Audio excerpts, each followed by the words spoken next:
दोस्तों जब भी कहीं जंग की बात आती है तो अमेरिका सबसे ज़्यादा इन्वेस्टमेंट करता है। और दोस्तों इसी जंग के बीच अमेरिका ने यूक्रेन को करीबन $10 बिलियन तक का मदद दे दिया है। और इतना ही नहीं, यूके भी पीछे नहीं हटा, यह भी $2-3 बिलियन का मदद दे चुके हैं।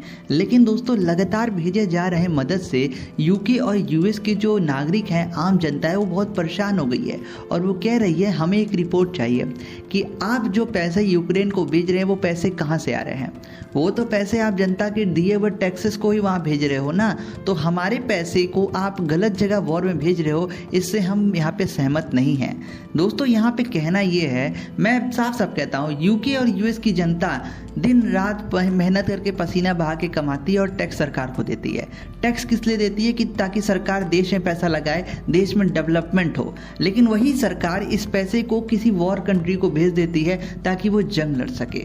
तो ये जो फैसला होना चाहिए मेरे ख्याल से यूके और यूएस की जनता का पर्सनल फैसला होना चाहिए। अगर उनकी जनता चाहती है तो भेजो, अगर जनता नहीं चाहती तो आप एक डेमोक्रेटिक कंट्री होगे, कैसे अपने मन का भेज सकते हो। अब इस बात को लेके यूके यूएस को उन्हीं की जनता ने घेर लिया है।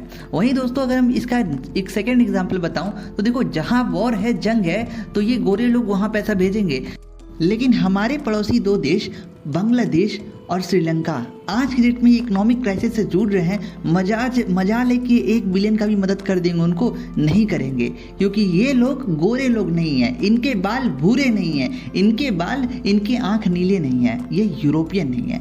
तो इस प्रकार की जब चीज़ें वेस्टर्न कंट्रीज करती हैं ना, तो सच में खून खौलता है। आपको मैं बता दूं, भारत अब तक श्रीलंका को करीबन 3 बिलियन के आसपास का पैकेज दे चुका है।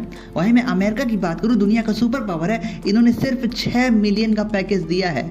भाई 6 मिलियन कुछ भी नहीं होता है। मैं बात करता हूँ जियो पॉलिटिक्स के नज़रिए से, तो यहाँ पे अमेरिका का पूरा सच दिख जाता है। वेस्टर्न कंट्रीज, एशियन कंट्री में कभी प्रॉब्लम आती है तो कभी वो लोग झांकी मारने नहीं आते हैं, और यही वेस्टर्न कंट्री उम्मीद करते हैं कि जब हमारे ऊपर प्रॉब्लम आए तो एशियन कंट्री का जो लीडर हमारा देश भारत है, प्यारा भारत, ये इनको जाके देखे। तो हिपोक्रेसी की भाई साहब सीमा होती है। आप कहते हो कि आप यूक्रेन को पैसा भेज रहे हो, चलो सही है, भेजो, लेकिन जो असल में ज़रूरतमंद है, बगल में बांग्लादेश पड़ा है, श्रीलंका पड़ा है, आप इनको थोड़ी सी हेल्प क्यों नहीं करते हो। तो यहाँ पे डबल स्टैंडर्ड दिखते हैं। कुल मिला के इनका थ्योरी ये है कि भैया जो हमारे तरह गोरे होते हैं, जो यूरोपियंस हैं, हम उनकी मदद में बढ़ चढ़ के आगे आएंगे। जो गोरे नहीं हैं उनको हम 1 रुपये नहीं देंगे। एग्जाम्पल में देख लो, अफगानिस्तान को उनके हाल पे छोड़ दिया, श्रीलंका को उनके हाल पे छोड़ दिया, और बांग्लादेश को उनके हाल पे छोड़ दिया। और यहाँ पे इसका फ़ायदा उठाता है भैया चाइना कहता है मैं हूँ एशिया का किंग, और वो एशियन कंट्रीज़ को लोन देता है, और लोन देने के बाद थप्पड़ मार के उनका ज़मीन हथिया लेता है। तो ये चाइना की रणनीति है। तो भैया चाइना तो कुत्ता है, उसकी बात तुम साइड ही कर दो, लेकिन ये जो कर रहे हैं ना, ये बहुत गलत है। ओवरऑल मैं अंत में कहूँगा, अपना प्यारा देश भारत सबसे बेस्ट है। हम लोगों को देख के मदद नहीं करते हैं, हम इंसानियत के नाते मदद करते हैं। इसीलिए दुनिया में आपको बहुत देश मिलेंगे, लेकिन भारत जैसा प्यारा देश नहीं मिलेगा। और दोस्तों खबर पसंद आई तो हमारे चैनल वर्ल्ड फोरम्स को करिए सब्सक्राइब। मिलेंगे अगली वीडियो में। धन्यवाद।